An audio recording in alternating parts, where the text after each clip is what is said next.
जो भी negative thoughts आते हैं शैतान की ओर से ही होते हैं, याद रखिए आप। आपका एक भी थॉट जो नकारात्मक होता है और जो हमको चिंता में डालता है वो शैतान की ओर से होता है। जिस चीज से कुछ लोग ऐसे होंगे जो कभी भी विश्वासी नहीं बनेंगे, इस संसार में कुछ भी कर लीजिए, विश्वासी और अविश्वासी तीसरी जाति नहीं है। हमारे चैनल को सब्सक्राइब किया है। यदि आप प्रार्थना करवाना चाहते हैं तो प्रेस सेंटर में कॉल करें। हम बहुत सरल तरीके से बात करेंगे। ये जो टोप है, जो हेलमेट जिसको बोलते हैं, ये कहां पहना जाता है? यानी ये सिर, ये दिमाग है, बड़ा महत्वपूर्ण इसका मतलब, और इसकी सुरक्षा करना जरूरी है। इसी के लिए परमेश्वर ने helmet. Praise the Lord, hallelujah. तो आप सबको एक बार फिर से जय मसीह की, यीशु मसीह के नाम आपका स्वागत है। और जब आप आनंद के साथ सुनिए तो अपने मन में ये प्रार्थना, पवित्र आत्मा तू समझने के लिए मुझे मदद कर, क्योंकि कुछ बातें, कुछ शब्द ऐसे होते हैं कि हम बिना पवित्र आत्मा की सहायता से नहीं समझ सकते। तो मैं आपसे ये कहना चाहता हूं, आप जब भी बैठे, आपको समझ में नहीं आ रहा ना कुछ बातें, तो आप पवित्र आत्मा से बोलिए, प्लीज प्लीज होली स्पिरिट, पवित्र आत्मा मेरी मदद कर, मैं समझ नहीं पा रहा, तो मुझे कैसे समझ इन बातों को। तो वो आप जैसे से प्रार्थना करें, पवित्र आत्मा आपको समझाएगा। आज का जमाना और भी खराब आ गया। क्यों? क्योंकि अब अंतिम समय चल रहा है। तो आज पहले समय से ज्यादा आज हमें सिर की, हमारे दिमाग में और ज्यादा सुरक्षा करने की जरूरत है। पहले देखिए, मैं आपको एक एग्जांपल देता हूं। आप जब गांव में रहते थे, अपना परिवार में, समाज में रहते थे, तो कोई किसी प्रकार का कुछ ऐसा गंदगी नहीं थी। लेकिन आज एक घर में रहते हुए भी हमें अपने हाथ में मोबाइल, यूट्यूब, इतना मीडिया, सोशल मीडिया आ गया, दुनिया का इतना कच्चा आ गया कि हम हर जगह गंदे हो सकते हैं।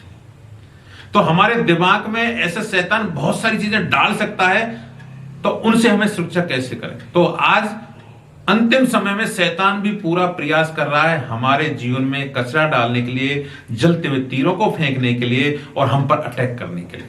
तो इसलिए परमेश्वर ने आज हमें और भी ज्यादा जरूरत है। मैं ऐसा सब बोलना नहीं चाहता, लेकिन फिर भी मैं ये कहना चाहता हूं, आज का पागलपन का दौर है। आज का समय ऐसा पागलपन का समय है जिसमें लोग कुछ सोचते नहीं हैं। कैसे कि शैतान भी पागल हो रहा है लोगों को खत्म करने के लिए। शैतान को समझ में नहीं आ रहा कि मैं कैसे इस लोगों को खत्म करूं, तो वो जो कुछ भी सारे संपूर्ण अपना प्रयास कर रहा है। तो इस पागलपन के दौर में हमें ये सारे हथियार बांधने ही होंगे बहनों भाइयों। अगर हमारे पास ये हथियार नहीं होंगे तो शैतान एक तरीका है, आपके दिमाग में थॉट देगा, आपको नाश करने के लिए आपके अंदर विचार डालेगा। अब इन विचारों को आप अगर ग्रहण करेंगे, अगर प्रभु आपके जीवन में नहीं है, यीशु मसीह आपके जीवन में नहीं है, तो फिर उनको रोकने का कोई उपाय है नहीं इस दुनिया में। लेकिन अगर आप मसीह के बेटा बेटी हैं तो आपके पास एक विकल्प है। आप उन विचारों को रोक सकते हैं, गलत विचारों को, गलत थॉट्स को रोक सकते हैं। देखिए, मैं एक गवाही सुनाता हूं आपको, एंड्रयू वोमेक की सुनाता हूं। प्रभु के दास, बड़े उत्तम दास हैं और वो अभी भी जीवित हैं। उनकी पुस्तकें मुझे काफी अच्छी लगती हैं, मैं उनको पढ़ता हूं, ज्यादा पढ़ता हूं। उनका बेटा मर गया, प्रभु के दास एंड्रयू वोमेक का बेटा मर गया। वो बाहर, पति पत्नी दोनों बाहर थे सेवकाई में। तो दो बेटे थे, छोटा बेटा मर गया, बड़े बेटे ने फोन किया, पापा ब्रदर इज डेड, भाई मर चुका है। और हॉस्पिटल के, उसका डेड बॉडी जहां रखी जाती है बर्फ पे, वहां उसकी डेड बॉडी रख दी गई थी हॉस्पिटल के द्वारा। जब वो चल रहे थे, उसको पता चला, जब गाड़ी में वापस आने में 3 या 4 घंटे का समय था, तो वो ये सोचे, एंड्रयू वोमेक जानता था कि कैसे शैतान मेरे ऊपर अटैक कर रहा है और मैं कैसे इन चीजों को परमेश्वर के उद्धार का टोप पहन के इनसे बच सकता हूं। तो जैसे उसने खबर सुनी, अचानक बड़ा दिल दुखाई। बाप का अगर एक पिता होता है और बेटा मर जाए तो क्या हालत होती है हम सब जानते हैं। तो कोई भी दास, ऐसा मनुष्य तो सभी होते हैं, चाहे दास हो चाहे कोई भी हो, लेकिन उसने परमेश्वर का वचन पता था कि शैतान कैसे हमको इफेक्ट करता है। तो उसने क्या किया, अपनी पत्नी को, साथ में उसकी पत्नी भी थी, लेकिन पत्नी को नहीं बताया। ये असमंजस में कि मैं अपनी पत्नी को बताऊं कि अपना बेटा मर गया है या ना बताऊं। सोचने लगा। फिर इस बात को मैं कंफर्म हो गया कि जैसे ही मेरे मुंह से निकलेगा कि अपना बेटा मर गया है, तो सचमुच में शैतान उसको इफेक्ट में, उस काम को इफेक्ट में लेके आया। और वो इस वचन को जैसे ही उसके मन में ये विचार कि मैं नहीं बताऊंगा अपनी पत्नी को, तो मैं क्या करूं, तो एक वचन है बाइबल में, मैं नहीं मरूंगा लेकिन जीवित रहूंगा और परमेश्वर कामों का वर्णन करूंगा, ऐसा एक वचन लिखा है। तो उसको जैसे याद आया, उसने ये बोलना चालू किया, प्रभु मेरा बेटा नहीं मरेगा लेकिन जीवित रहेगा और प्रभु के कामों का वर्णन करता रहेगा।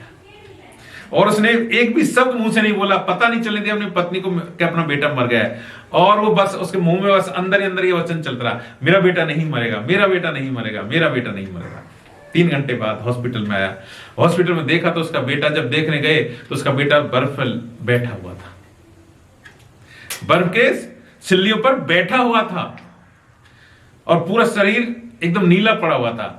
तो वहां गए, उन्होंने उसको सीने से लगाया, तब बोला बेटा कैसे हुआ? कि मैं पापा मैं तो 3 घंटे पहले ही जिंदा हो गया। तब वो पता चला, जैसे उसने मुंह नहीं खोला, ये डिसीजन लिया कि मैं मुंह नहीं खोलूंगा कि मेरा बेटा मर गया, उसी समय उसका बेटा जीवित हो चुका था। तो मैं एक आपको समझाना चाहता हूं कि शैतान हमारे जीवन में कैसे अटैक करता है।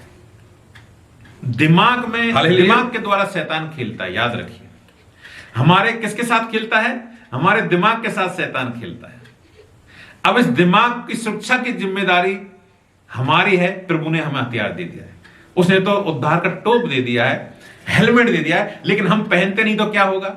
आजकल के नौजवान क्या करते हैं, मोटरसाइकिल आती है, मोटरसाइकिल से हेलमेट कंपलसरी होता है। आप आरटीओ में रजिस्टर कराते हैं तो हेलमेट पहले मांगते हैं, लेकिन हेलमेट पहन के गाड़ी नहीं चलाते। हेलमेट कहां रखते हैं? साइड में हाथ में लगा के रखते हैं, है ना, ऐसे रखते हैं और गाड़ी चलाते हैं। अचानक एक्सीडेंट होता है, खेल खत्म। आज हम भी आत्मिक जीवन में बाइबल रखते हैं हाथ में, लेकिन हृदय में हेलमेट नहीं, हृदय में वचन नहीं है।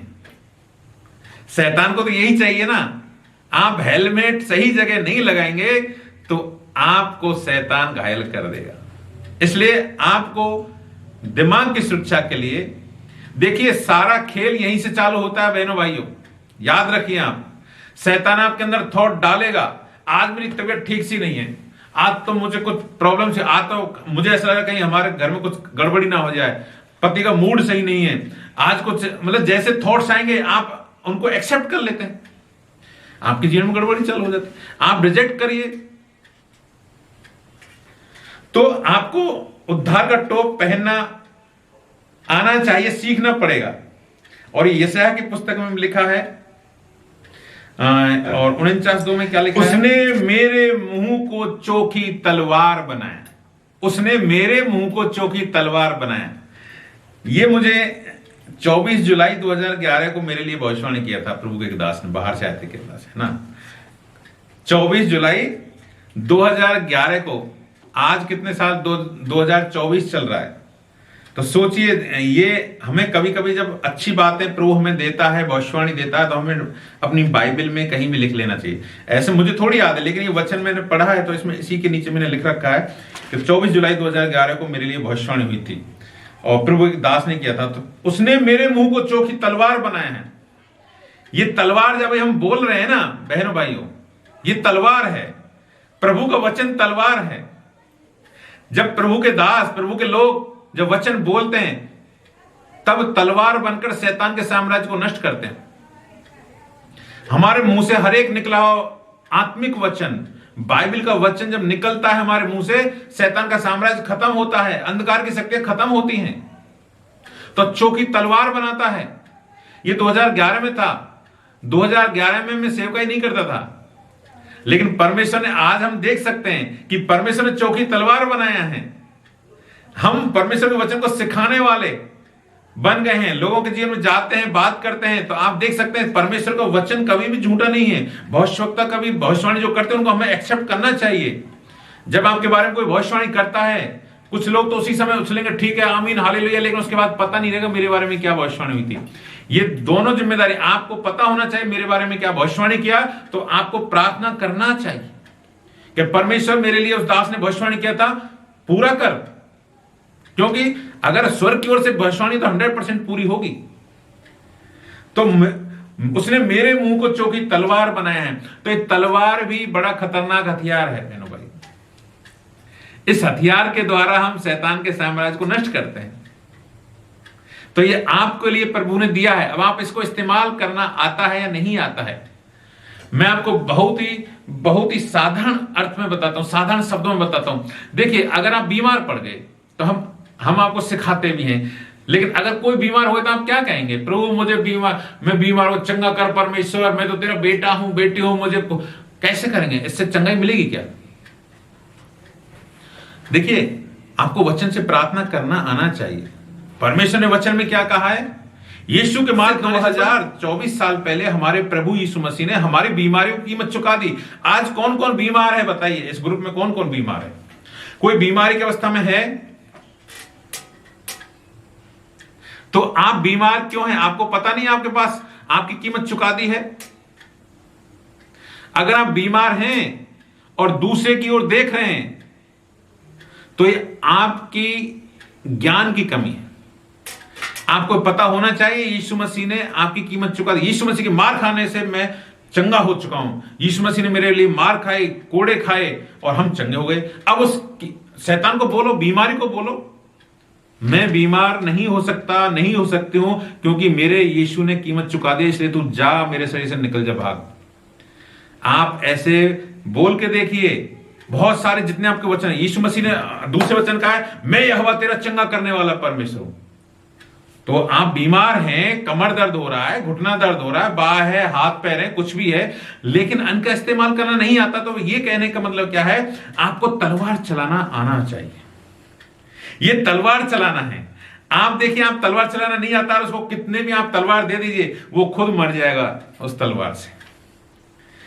आपको तलवार चलाना नहीं आता, आप युद्ध में भेज दीजिए तलवार लेके, कैसे चलाएगा तलवार? नहीं बचेगा वो। इसलिए आपको तलवार चलाना आना चाहिए। और तलवार चलाना कब आएगा? जब आप संगति करेंगे, फेलोशिप करेंगे, प्रभु के लोगों को छोड़ेंगे नहीं, यीशु मसीह के पीछे पड़े रहेंगे, उपवास करेंगे, प्रार्थना करेंगे, लोग आत्मिक लोगों की संगति करेंगे, प्रभु के लोगों को छोड़ेंगे, कुछ भी हो जाए। आज दुनिया में कितना कितना कितना कितना हंगामा बीत रहा, बोलिए। अगर आप खुद के देखिए, दुनिया में सब कुछ हो रहा है। आप YouTube पे डालिए, धर्मांतरण के मामले में गुंडागर्दी, तो आपको वही दिखेगा और आपका दिमाग खराब हो जाएगा। भाई साहब, आपको ये चीजों में झंझट में नहीं पड़ना।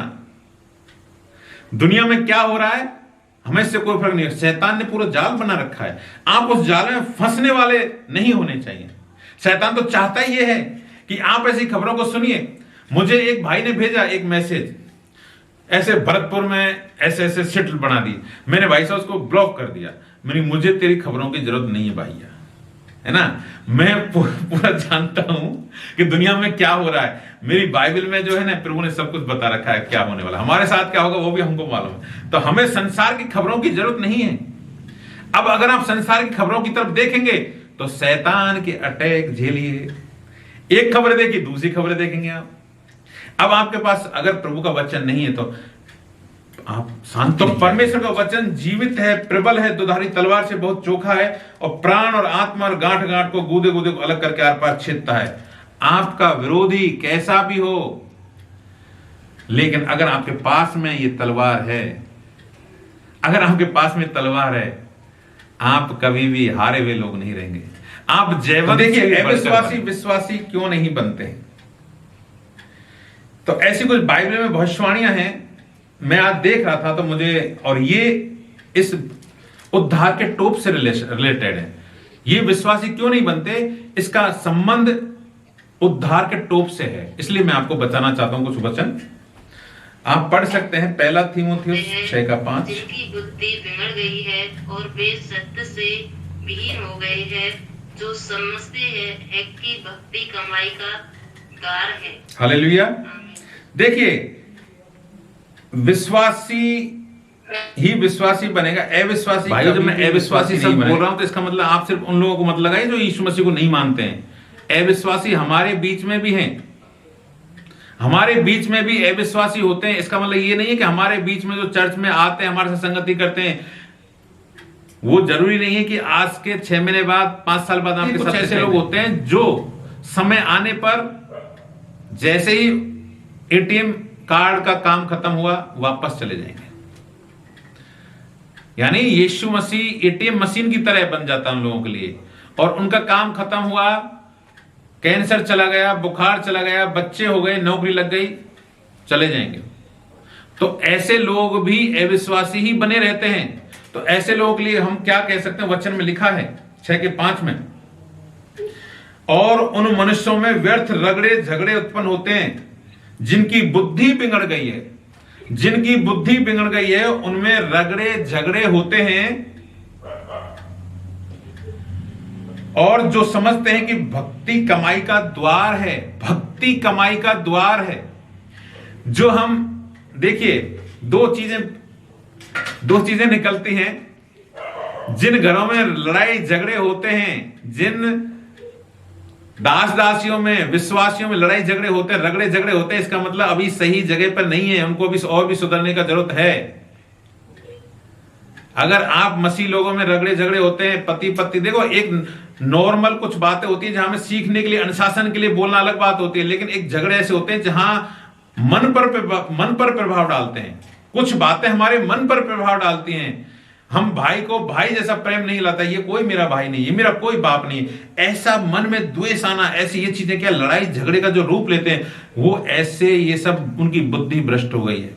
और बहुत से लोग ऐसे होंगे जो इस भक्ति को, जैसे हम जो प्रभु की सेवा कर रहे हैं, इसको तो याद रखिए, जब भी हम अगर सेवा में हैं, ये कठिन निर्णय होते हैं सेवा का, तो इसमें हमें बड़े सोच समझकर गंभीरता के साथ डिसीजन लेना पड़ता है। हाँ, मैं सेवा करना चाहता हूं, आनंद का मतलब सांसारिक आनंद की बात नहीं है ये।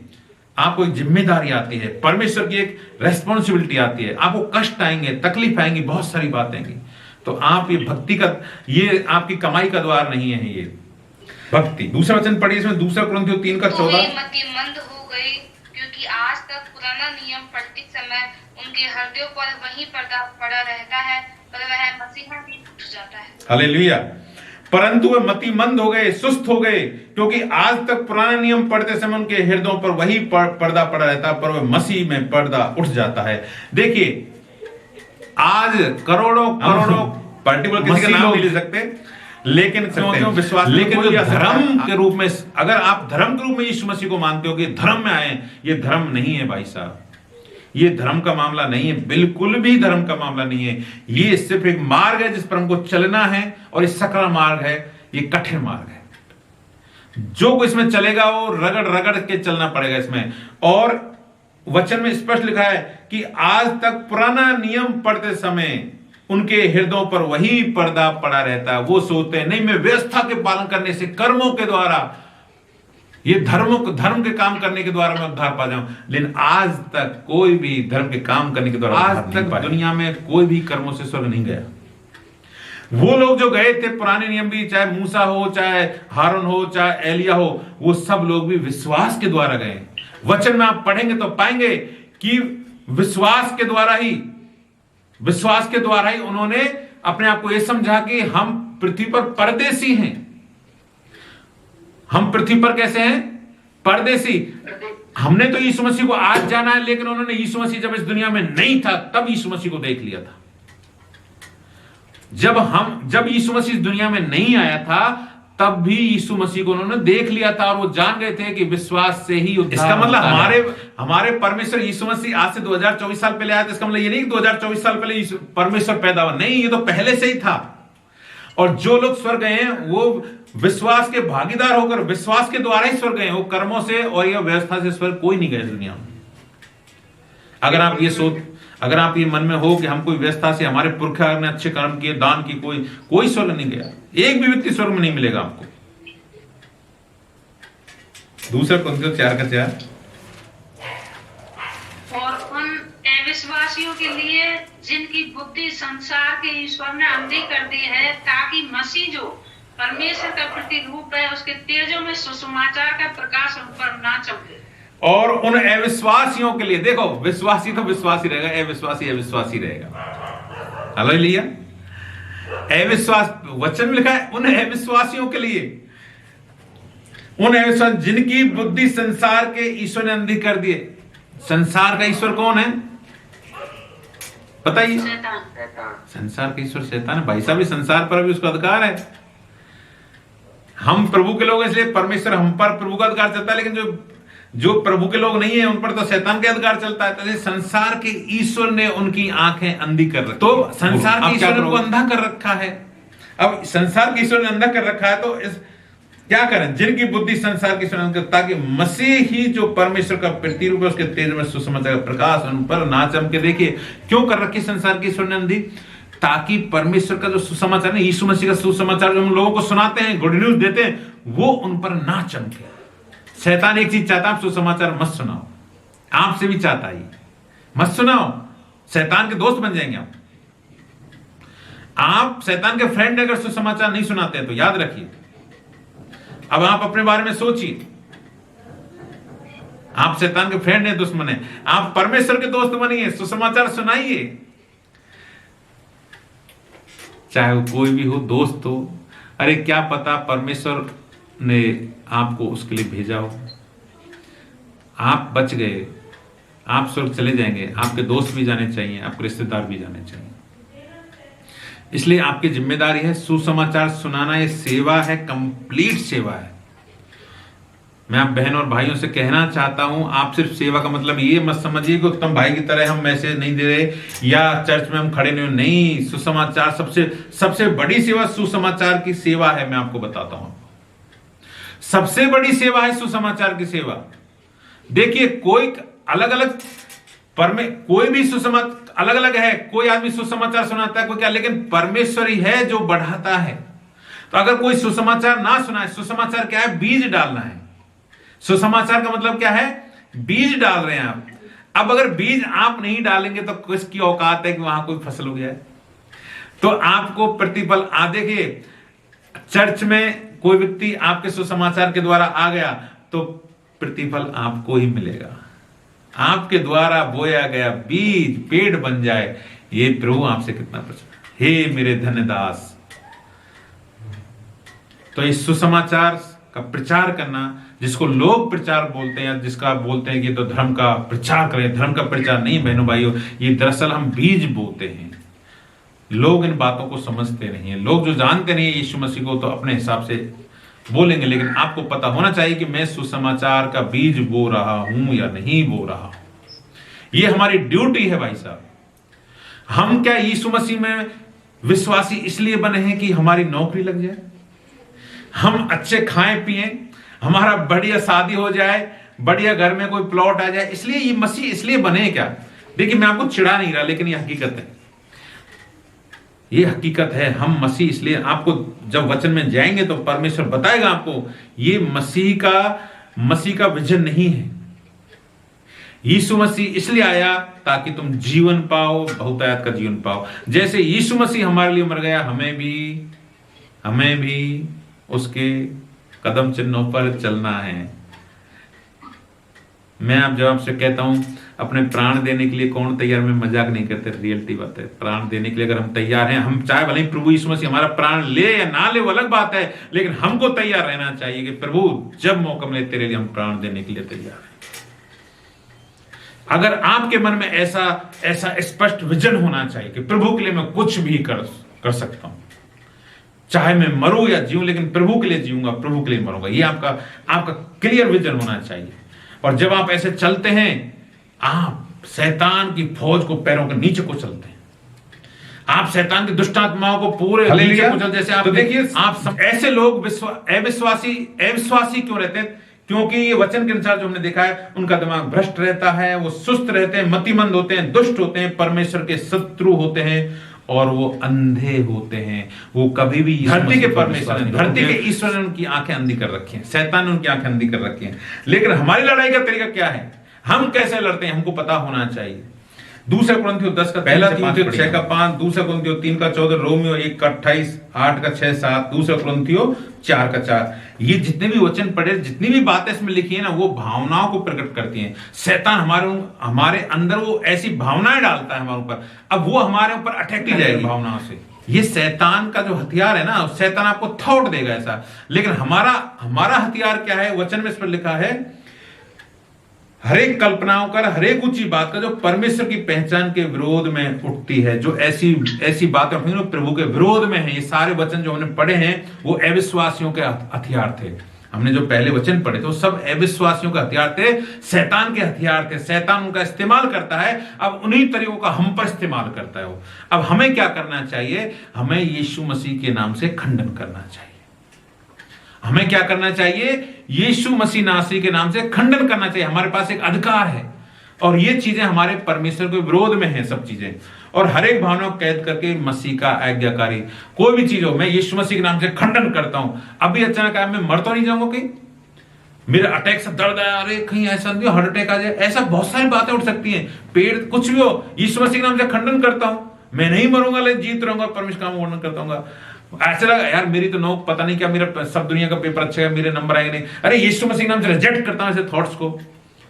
मैं यीशु मसीह के द्वारा सब कुछ पूरा कर सकता हूं। मनुष्य से तो नहीं हो सकता लेकिन परमेश्वर से सब कुछ हो सकता है। जब आपके अंदर ये वचन होगा, बाइबल होगा, तलवार होगी ना, तो आप हर एक भावना को कैद कर सकते हैं, हर एक को काट सकते हैं उन विचारों। क्योंकि जो भी नेगेटिव थॉट्स आते हैं शैतान की ओर से ही होते हैं। याद रखिए आप, आपका एक भी थॉट जो नकारात्मक होता है और जो आपको चिंता में डालता है वो शैतान की ओर से होता है। जिस चीज से भी आपको चिंता होती है, कोई भी चीज, क्वेश्चन पे यहां आ सकते हैं, प्रैक्टिकली यहां से हम चालू कर सकते हैं कि उद्धार का टोप का मतलब क्या है। उद्धार का टोप पहनने का नहीं, उद्धार का टोप, आशा का हेलमेट, फायदा क्या है, काम कैसे करता है, इसका फायदा क्या है, ये काम कैसे करता है। अब मैं आपसे पूछूं कि भाई ये उद्धार का टोप जो यीशु मसीह ने बताया उसका फायदा है कुछ, ये काम कैसे करता है, तो अभी आप कुछ ना कुछ बता सकते हैं। कुछ आइडिया आते हैं आपको? जो हमने इतनी बातचीत की, आप बोल सकते हैं ना कुछ कि ये काम कैसे करता है, इसका फायदा क्या है। अब हमने देखिए, यह हेलमेट हमारी सोच और मानसिकता को सीधा रखता है। जो ये उद्धार का टोप है हमारी सोच को सीधा रखता है। शैतान डालेगा कोई थॉट्स, लड़की है सुंदर जा रही है, देखता रहे इसको। परमेश्वर वचन क्या कहता है? नीची कर पलक, तुरंत नीची करनी है पलकें। किसी के धन का लालच, गाड़ी जा रही है, घोड़े जा रहे हैं, बहुत सारी चीजें आपके जीवन में आ सकती हैं। आप लालच मत करो, परमेश्वर मेरे लिए सब कुछ पूरा करेगा। वचन है, छोड़ो उनको, देखना बंद करो दुनिया की चीजों को। वचन में जो कुछ लिखा है उसको याद करो, प्रभु ने वचन में क्या कहा है। फेल हो गया, आप फेल हो गए, मान लीजिए मैं कहता हूं कोई फेल हो गया, आज हमें जरूरत है, मुझे जरूरत है, मैं फेल हो गया, तो अब क्या आप रोगे? क्या आप रोना चालू करेंगे? लोगों की सिंपैथी रोके बटोरी जाती है, वो आपको धन दे देंगे, आपकी नौकरी लगा देंगे? नहीं। क्या वचन बोलोगे आप मुझे बताइए, क्या है उद्धार का टोप इसके लिए आपको? आपके सब दोस्तों का सिलेक्शन हो गया, मान लीजिए आप जितने भी जवान हैं सबका सिलेक्शन हो गया, एक किसी भाई का सिलेक्शन नहीं हुआ। अब आप हेजिटेशन में जाएंगे, शैतान के मर जा, अच्छा है, फांसी लगा ले, तू ही रह गया, इसका मतलब तू तो निकम्मा ही है, तेरा को तू काम का ही नहीं है इस दुनिया में। शैतान तो मरने के लिए बोलेगा, आप क्या कहेंगे? बोलिए, मुझे बताइए, आपके पास क्या है इसका उद्धार? परमेश्वर की महिमा हो। अरे वचन बोलो, वचन। जय से भी बढ़कर है। देखिए एक वचन मुझे याद आता है, इसका यिर्मयाह 29:11, जो कल्पनाएं परमेश्वर मेरे विषय में करता हूं उनको मैं जानता हूं, लाभ की नहीं, हानि की नहीं, और मेरी आशा पूरी करेगा। लिखा ना ऐसा वचन। अरे मैं आज भले फेलियर हूं, बिजनेस नहीं लग रहा, शादी नहीं हो रही, शादी टूट रही, कुछ भी नहीं हो रहा, लेकिन मैं जानता हूं मेरे लिए लाभ की है, लाभ की, हानि की नहीं। शैतान भाग मेरे जीवन से, ये मेरे यीशु ने मेरे लिए बेनिफिट के लिए बनाया। ये अगर मेरा जॉब नहीं लगा तो मुझे इससे 1000 गुना बेस्ट जॉब मेरा प्रभु देने वाला है। आप बोलिए, वचन से बोलना सीखिए। आपका बेटा मर गया, कोई चिंता नहीं, परमेश्वर आपको और 1000 बेटे देने वाला है। आपकी बेटी में कोई चिंता नहीं, जीवन में परमेश्वर जो कुछ, आप वचन अगर आपके अंदर है तो आप जीवन से भी बढ़कर बन जाएंगे, लेकिन वचन नहीं है तो आप हार जाएंगे। शैतान तो यही चाहता है कि आप हार कर रोने लग जाएं, लोगों के सामने आंसू बहाएं, और लोग आप पे हाथ रख के कोई बात नहीं, कोई बात नहीं, कोई बात नहीं। लोगों के सामने आंसू मत बहाइए, आप तो परमेश्वर के लोग हैं, लोगों के आंसू पहुंचने वाले लोग हैं। आपके आंसू कौन पहुंचेगा? आपका न्याय कौन करेगा? आप लोगों के न्याय करेगा, आप लोगों के आंसू पहुंचने वाले लोग बनेंगे। इसलिए वचन आपके अंदर जाना चाहिए। इसलिए मैं कहता हूं बाइबल पढ़िए, बाइबल पढ़िए, बाइबल पढ़िए। अगर ये बाइबल नहीं पढ़ी, आपको पता नहीं है वचन का, तो आप उद्धार का टोप देखिए। इसलिए तो चलाने का मतलब क्या है, तलवार चलाने का मतलब क्या है, बाइबल का वचन पता होना चाहिए परिस्थिति में।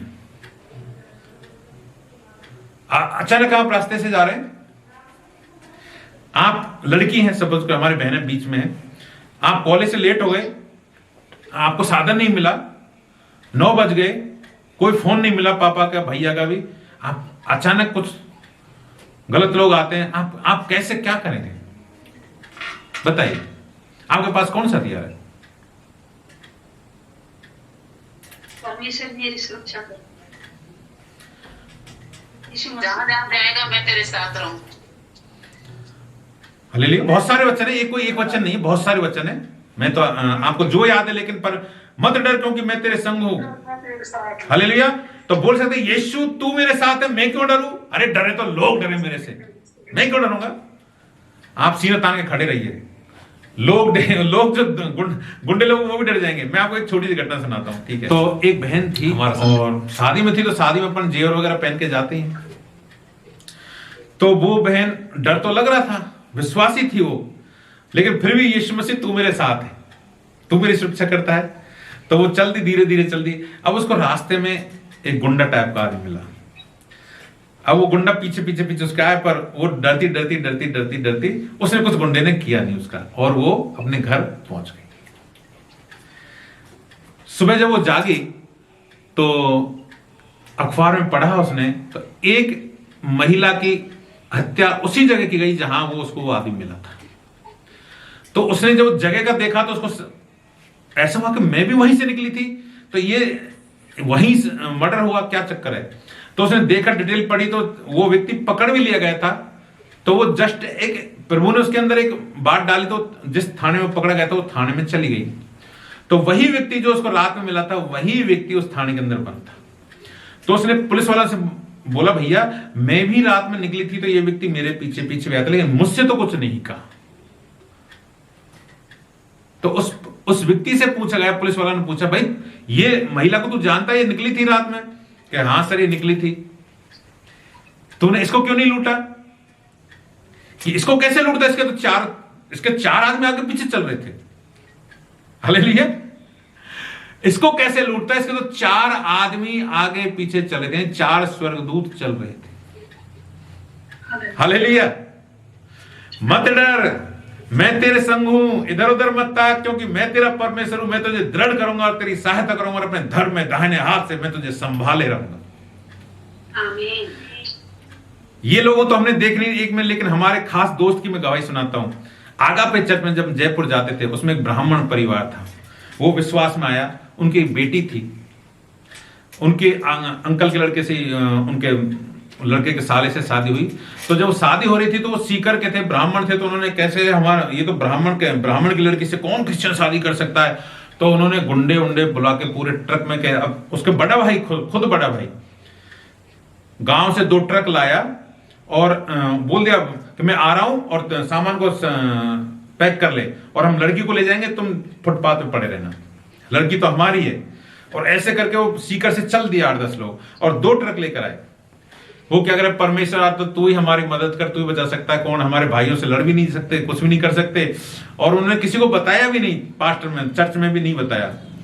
और 4 घर वाले थे, पति पत्नी, एक बेटा एक बेटी। बेटा आज भी सेवकाई कर रहा है, और बेटी तो उनकी विदेश में रहती है अभी। जब प्रार्थना कर, सब घर वाले प्रार्थना करे, तो काफी देर हुई, 2 बज गए, कोई आया नहीं।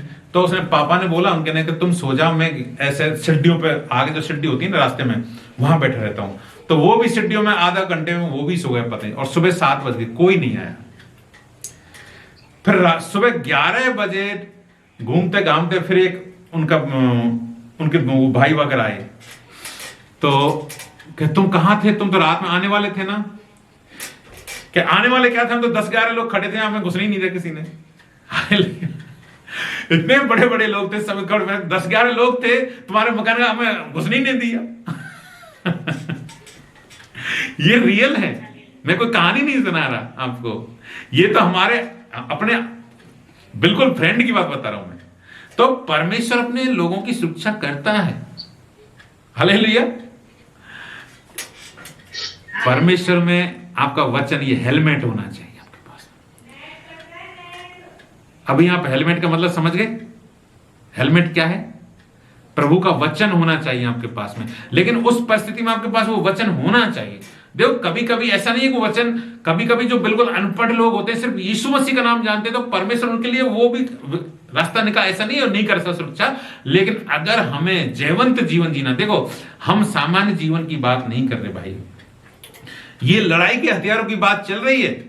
इसलिए मैं ये कह रहा हूं कि हम जब युद्ध में होते हैं तो यहां सामान्य बात काम नहीं करे। एक सामान्य विश्वासी अगर जो अभी सिर्फ 2 महीने विश्वास में आया, उसको वचन पढ़ना नहीं आता, बाइबल नहीं पढ़ी, वो आदमी युद्ध में नहीं जा सकता। वो आदमी कहीं जाके किसी दुष्टात्मा को नहीं निकाल सकता, वो आदमी सेवकाई में हिस्सा नहीं ले सकता। इसलिए मैं ये कह रहा हूं कि ये युद्ध वाले हथियार की बात चल रही है। इसलिए आपको युद्ध लड़ने के लिए हेलमेट चाहिए ही चाहिए।